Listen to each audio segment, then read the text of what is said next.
दोस्तों नमस्कार। आज की कहानी है भैया राखी का ऋण उतर गया। आशा करता हूँ आप सभी कुशल मंगल होंगे। तो आज की कहानी शुरू करने से पहले जो भी चैनल पर पहली बार आए हैं चैनल को सब्सक्राइब करें और घंटे का बटन दबाकर ऑल का आइकन जरूर प्रेस करें ताकि हमारी आने वाली सभी कहानियाँ आप तक सबसे पहले पहुँचे। तो चलिए शुरू करते हैं आज की एक नई कहानी। शीला जी अपने बेटे रवीश का विवाह राखी के साथ करने के बाद बहुत खुश थी। उनकी एक जिम्मेदारी पूरी हो गई थी। उनका बेटा एक सॉफ्टवेयर इंजीनियर है, बहू राखी पढ़ी लिखी है और अच्छे घर से ताल्लुक रखती है। शीला जी के खुश होने का मुख्य कारण यह भी था कि अब शीला जी को अपने घर के कार्य और महत्वपूर्ण निर्णय लेने के लिए एक सलाहकार भी मिल गई थी। शीला जी के पति का देहांत बहुत पहले ही हो गया था, जब रवीश सिर्फ 7 साल का था और बेटी दीपा 3 साल की। शीला जी ने अकेले ही दोनों बच्चों को पाल पोस कर बड़ा किया। घर में बहू आने से घर की रौनक बढ़ गई। शीला जी अपनी बहू राखी से बेइंतहा स्नेह रखती थी। रवीश और उसकी बहन दीपा में भी बहुत गहरा रिश्ता है। दोनों भाई बहन बचपन से एक दूसरे के साथ खेले, एक ही स्कूल में पढ़े। रवीश को बचपन से ही अपनी बहन का ख्याल रखने की हिदायत दी जाती थी। जब वे स्कूल जाते थे तो शीला जी रवीश से कहती थी, बेटा अपनी छोटी बहन का ध्यान रखना। इस बार आने वाली राखी पर शीला जी की बड़ी भाभी ने फ़ोन करके उनसे राखी के त्यौहार पर आने की जिद की। शीला जी ने अपनी भाभी को बहुत मना किया, परंतु वह जिद पर अड़ी रही। उन्होंने शीला जी से कहा, दीदी बहनोई शाह के स्वर्गवास के बाद आप कभी भी मायके रक्षाबंधन का त्यौहार मनाने नहीं आई। आप हर बार यही कह देती कि मुझ पर जिम्मेदारियों का बोझ, बेटे और बेटी की अच्छी परवरिश करनी है। आपके भाइयों की कलाइयाँ हमेशा ही खाली रही, परंतु अब तो घर में रवीश की बहू आ गई। आपकी जिम्मेदारियों का बोझ भी कुछ कम हो गया है। आपको रक्षाबंधन के त्यौहार पर जरूर आना होगा। शीला जी अपनी भाभी के अनुग्रह को टाल न सकी और 18 वर्ष के लंबे अंतराल के बाद शीला जी मायके रक्षाबंधन के त्यौहार पर जाने की तैयारी करने लगी। रक्षाबंधन से 2 दिन पहले ही की टिकट रवीश ने अपनी मां के लिए बुक करा दी।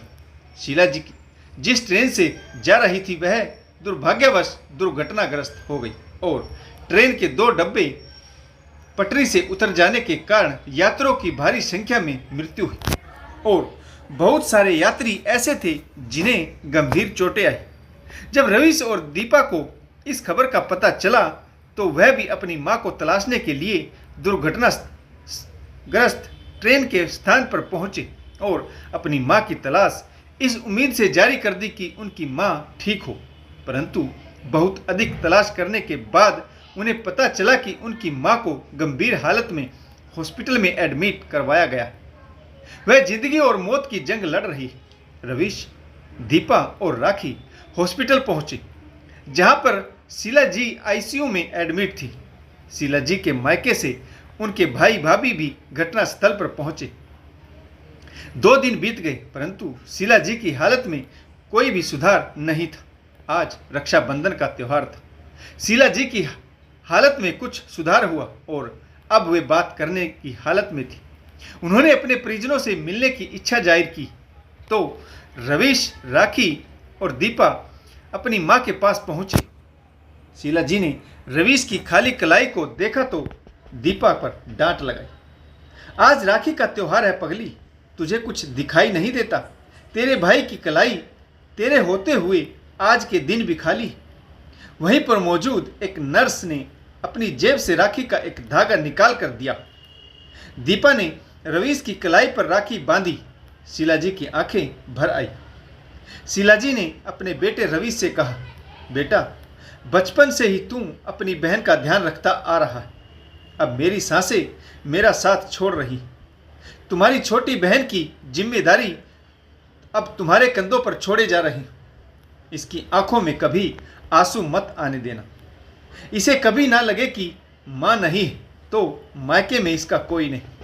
फिर शीला जी ने अपनी बहू राखी को अपने पास बुलाया और कहा, राखी बेटा, मैं तुम दोनों को अपनी बेटी सौंप कर जा रही हूं। मैंने कुछ पैसे जमा किए, तुम दोनों मिलकर इसकी शादी में इसकी हर ख्वाहिश पूरी करना। राखी बेटी, तुम्हारे होते हुए मेरी बेटी कभी बिन माँ की ना कहलाई। इसके हर तीज त्योहार की जिम्मेदारी अब तुम्हारी। इतना कहने के बाद शीला जी जिंदगी की जंग हार गई और वह सभी को रोता बिलखता छोड़ इस संसार से विदा हो। रवीश और दीपा का भाई बहन का प्यार और भी गहरा हो गया। राखी के दिन माँ ने रवीश को जो जिम्मेदारी सौंपी, उसके लिए रवीश ने अपने आप को तन मन और धन से सुदृढ़ बनाना शुरू कर दिया। अब उसके सामने एक ही सपना था कि वह अपनी बहन को अच्छे से पढ़ा लिखा कर काबिल बनाएगा और फिर उसका विवाह एक योग्य लड़के से करेगा। दूसरी तरफ दीपा की भाभी राखी हमेशा इसी जुगाड़ में रहती थी कि कैसे दीपा के हाथ जल्दी से जल्दी पीले करके उससे पीछा छुड़ाया जाए। अब तो राखी का घर एक छत्र राज था। उसे अपनी नंद दीपा फूटी को आंख भी नहीं सुहाती थी। उसकी पढ़ाई लिखाई पर किया जाने वाला खर्च उसे फिजूल खर्च नजर आता। राखी किसी भी ऐसे वैसे लड़के के साथ दीपा की शादी करके उसे जल्दी से जल्दी घर से विदा करना चाहती थी। रवीश अपनी पत्नी की मनोदशा समझता था, इसीलिए वह अपनी बहन की पढ़ाई और उसके भविष्य के प्रति अधिक सजग रहता था। दीपा पढ़ाई में बहुत अच्छी थी। उसने इकोनॉमिक्स में पीएचडी की। जबलपुर यूनिवर्सिटी में असिस्टेंट प्रोफेसर की वैकेंसी निकली हुई थी। दीपा ने बिना समय गवाए फॉर्म फिल कर दिया। इंटरव्यू लेटर भी आ गया। एक सप्ताह बाद सोमवार को दोपहर 1:30 बजे का इंटरव्यू था। दीपा के घर से जबलपुर यूनिवर्सिटी जाने में 3 से 4 घंटे का समय लगता था। दीपा ने अपने इंटरव्यू की बात सामने अपने भाई रवीश को बताई तो वह बहुत खुश हुआ। तब रवीश ने कहा, बहन, सोमवार को मेरे ऑफिस में अर्जेंट मीटिंग है, वरना मैं तुम्हारे साथ चलता। परंतु दीपा ने कहा, नहीं भैया, आपको तकलीफ उठाने की कोई ज़रूरत नहीं है। मैं कोई दूध पीती बच्ची नहीं हूँ। मैं अकेली जाकर इंटरव्यू दे आऊँगी। रवीश को भी अपनी बहन पर पूरा विश्वास था और वह चाहता था कि उसकी बहन आत्मनिर्भर बने। इसीलिए उसने दीपा को अकेले जाने की इजाज़त दे दी। दीपा सोमवार के दिन सुबह 7 बजे रेलवे स्टेशन पहुंची, जहां पर रवीश ने पहले से ही उसकी सीट का रिजर्वेशन करा रखा था। परंतु ट्रेन धुंध की वजह से 2 से ढाई घंटे लेट थी। दीपा के माथे पर चिंता की लकीरें उभर आई। एक बार उसने सोचा कि वह अपने भाई रवीश को फ़ोन करके इसकी जानकारी दे दे, परंतु फिर उसने सोचा कि भैया को तकलीफ देना ठीक नहीं। इसी उधेड़-बुन में थी कि उसके पास एक लड़का आकर बोला, आप कहाँ जा रही? दीपा ने कहा, तुम्हें इससे क्या मतलब, तुम अपने रास्ते जाओ। लड़की की पर्सनैलिटी को देखकर लग रहा था कि वह पढ़ा लिखा है और अच्छे घर से ताल्लुक़ रखता होगा। फिर वह बोला, जी मैं ऐसा इसलिए पूछ रहा था कि जिस तरह का इंटरव्यू लेटर आपके हाथ में है, मेरे पास भी वैसा ही एक लेटर है। मैं भी जबलपुर यूनिवर्सिटी में असिस्टेंट प्रोफेसर की वैकेंट सीट के लिए इंटरव्यू देने जा रहा हूँ, परंतु ट्रेन 2 से ढाई घंटे लेट है। ऐसे तो हम इंटरव्यू के लिए समय पर नहीं पहुँच पाएंगे। अगर आपकी इजाज़त हो तो हम दोनों एक टैक्सी कर लेते हैं। और उस लड़के ने अपना पासपोर्ट और आधार कार्ड दीपा की तरफ बढ़ा दिया। उसने कहा, आप चाहे तो इनकी फ़ोटो खींचकर अपने घर वालों की तसल्ली के लिए उन्हें सेंड कर सकती। दीपा ने थोड़ी देर सोचकर कहा, तुम्हें टैक्सी करनी है तो कर लो, मुझे जैसे जाना होगा मैं चली जाऊंगी। तुम्हें मेरी फिक्र करने की कोई ज़रूरत नहीं। दीपा का रूखा व्यवहार पाकर वह लड़का फिर से बोला, मेरा नाम अमर है। आपने टैक्सी के लिए रिक्वेस्ट करना मेरी मजबूरी समझ लीजिए या फिर खुदगर्जी। दीपा ने कहा, खुदगर्जी? मुझसे तुम्हें क्या गर्ज हो सकती? तब अमर ने कहा, मैं बेरोजगार हूँ, अच्छे घर से ताल्लुक़ रखता हूँ, परंतु घर वाले भी आने जाने का किराया देकर थक चुके हैं। टैक्सी का पूरा किराया भरने की मेरी हैसियत नहीं है। अगर आप साथ देती तो हम आधा आधा किराया शेयर कर लेते और समय पर इंटरव्यू के लिए भी पहुंच जाते। दीपा ने स्थिति को समझते हुए अमर का सुझाव मान लिया और उसका पासपोर्ट और आधार कार्ड उसे वापस देते हुए कहा, इसकी कोई ज़रूरत नहीं, मुझे आप पर विश्वास है, आप कोई टैक्सी देख लीजिए। अमर ने टैक्सी हायर की और वे दोनों समय पर जबलपुर यूनिवर्सिटी में इंटरव्यू देने के लिए पहुंच गए। वैकेंट सीट सिर्फ एक थी और इंटरव्यू देने वाले कैंडिडेट सैकड़ों की संख्या में। नौकरी अमर को मिली। उसकी क्वालिफिकेशन सभी कैंडिडेट पर भारी पड़ रही थी। वह डबल एमए के साथ साथ इकोनॉमिक्स में गोल्ड मेडलिस्ट भी था, पीएचडी में टॉपर था। दीपा सिलेक्शन के बाद अमर से मिली और उसे नौकरी की बधाई देते हुए कॉन्ग्रेचुलेशन कहा। अमर ने भारी मन से बधाई स्वीकार करते हुए कहा, दीपा जी, मैं खुश हूँ कि मुझे नौकरी मिली, परंतु काश सीट 2 होती तो मैं दावे के साथ कह सकता हूँ कि दूसरी कैंडिडेट आप ही होती, क्योंकि आपने भी पढ़ाई में अच्छे खासे झंडे गाड़ रखे। दीपा ने हंसते हुए कहा, ऐसी कोई बात नहीं, मेहनत सभी करते हैं, परंतु आप हम सभी में सबसे काबिल थे। पोस्ट एकदम सही कैंडिडेट के हाथों में गई। इसके बाद दीपा और अमर दोनों एक ही साथ ट्रेन से वापस घर लौटे। रास्ते में दोनों ने एक दूसरे से काफ़ी सारी बातें की। अमर ने बिना वक्त गवाए दीपा को शादी के लिए प्रपोज कर दिया। उसने कहा, मेरे घर वाले मेरी नौकरी लगते ही मेरी शादी दहेज के लोभ में किसी भी कम पढ़ी लिखी लड़की के साथ करने की फिराक में, परंतु मैं चाहता हूं कि मेरी जीवन साथी तुम्हारी तरह पढ़ी लिखी और काबिल हो। दीपा ने कहा, मैं समझ सकती हूँ, आप एक काबिल और मेहनती इंसान हैं। इस लंबे सफ़र के दौरान मैं भी आपको काफ़ी हद तक समझ चुकी हूँ। इस रिश्ते से मुझे कोई दिक्कत नहीं, परंतु आखिरी फैसला मेरे भाई का होगा। आपको मेरे घर आकर मेरे भाई से मेरा हाथ मांगना हो। अमर ने कहा, इसमें कौन सी बड़ी बात है, अब तो मेरे पास नौकरी भी है, मैं हक से तुम्हारा हाथ मांग लूँगा। इस प्रकार दीपा और अमर ने एक दूसरे का फ़ोन नंबर ले लिया और दोनों अपने अपने घर चले गए। दीपा और अमर की फ़ोन पर हर रोज़ बातें होने लगी। एक दिन अमर ने दीपा के घर आकर उसके भाई रवीश से दीपा का हाथ मांग लिया। रवीश को भी इस रिश्ते में कोई खास खामी नज़र नहीं आई थी। लड़का पढ़ा लिखा, दिखने में सुंदर था, अच्छे घर से ताल्लुक़ रखता था और सबसे बड़ी बात, अब वह कॉलेज में प्रोफेसर था। रवीश ने अमर के माँ बाप से मिलकर दीपा और अमर का रिश्ता तय कर दिया। अमर के घर वालों ने अपने बेटे की मोटी रकम भी वसूलना चाहिए। रवीश ने अपनी बहन की खुशी की खातिर अपनी सारी सेविंग और माँ की जमा पूंजी विवाह में लगाने का मन बना लिया और अपनी छोटी बहन की शादी में दिल खोलकर खर्च किया। दीपा के ससुराल वालों की हर मांग पूरी की, परंतु दीपा की भाभी राखी अपने पति के इस दिल खोल कर खर्च करने वाले रवैये से काफ़ी नाखुश थी। उसने यह सोचकर अपने दिल पर पत्थर रख लिया कि एक बार ननंद इस घर से निकली तो उससे पीछा छूट जाएगा। वह जबलपुर में उनसे बहुत दूर जाकर रहेगी, फिर तो कभी कभार ही आना होगा। अमर शादी करने के बाद दीपा को जबलपुर ले गया और क्योंकि वहीं पर उसकी पोस्टिंग थी। अमर को जबलपुर यूनिवर्सिटी के कैंपस में ही स्टाफ क्वार्टर भी मिल गया। दीपा अपने वैवाहिक जीवन से बहुत खुश थी। माँ की कमी अक्सर ही उसकी आंखों में आंसू ले आती थी। एक दिन दीपा ने बाजार से अपने घर के लिए बहुत सारी शॉपिंग कर ली। उसके दोनों हाथों में बड़े बड़े बैग थे। वह अकेले ही शॉपिंग करने गई थी। दोपहर का समय था। काफ़ी इंतजार करने के बाद भी दीपा को ऑटो रिक्शा नहीं मिली। तभी वहाँ पर अमर का एक दोस्त, जो कि जबलपुर यूनिवर्सिटी में ही प्रोफेसर था, वहाँ से गुजर रहा था। उसने तब जब दीपा को रोड के किनारे खड़ी देखा तो अपनी गाड़ी रोक दी। दीपा से कहा, दीपा जी, आप चाहे तो मैं आपके घर आपको ड्रॉप कर सकता हूँ। दोपहर का समय था, ऑटो मिलना मुश्किल था, इसीलिए दीपा आनंद की गाड़ी में बैठ गई। घर पहुंची तो अमर पहले से ही घर पहुंच चुका था। जब उसने दीपा को आनंद की गाड़ी से उतरते देखा तो वह आग बबूला हो गया और घर के अंदर आते ही दीपा पर बरसने लगा। दीपा से रहा नहीं गया और उसने कहा, तुम तो मुझ पर ऐसे इल्जाम लगा रहे हो जैसे मैं आनंद जी से लिफ्ट लेकर नहीं बल्कि उसके साथ रंगरलियां मनाकर वापस लौटी हूं। इतने पढ़े लिखे होकर इतनी छोटी सोच।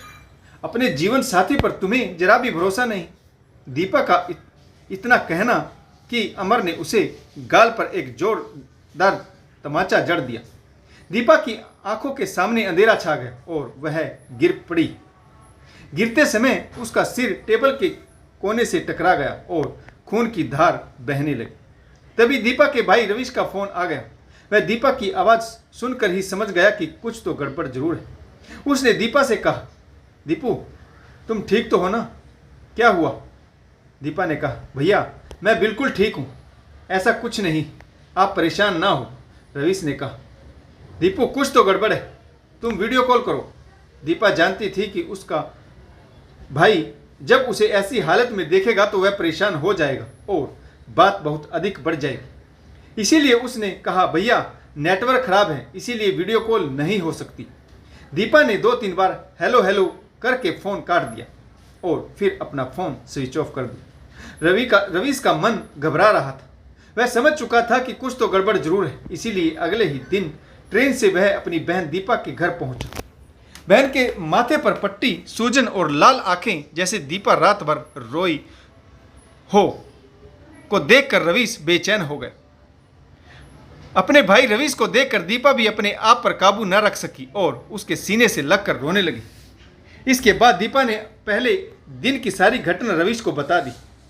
अमर को अपने किए पर जरा भी पछतावा नहीं था। अमर जब कॉलेज से घर लौटा तो रवीश और अमर के बीच काफ़ी बहस हुई, परंतु अमर को अपने किए पर रत्ती भर भी अफसोस नहीं था। उसने गुस्से में रवि से यह तक कह दिया कि अब की बार तो सिर्फ माथा फोड़ा, यदि आगे से तुम्हारी बहन ने ऐसी कोई गलती की तो मैं उसका गला दबा दूंगा।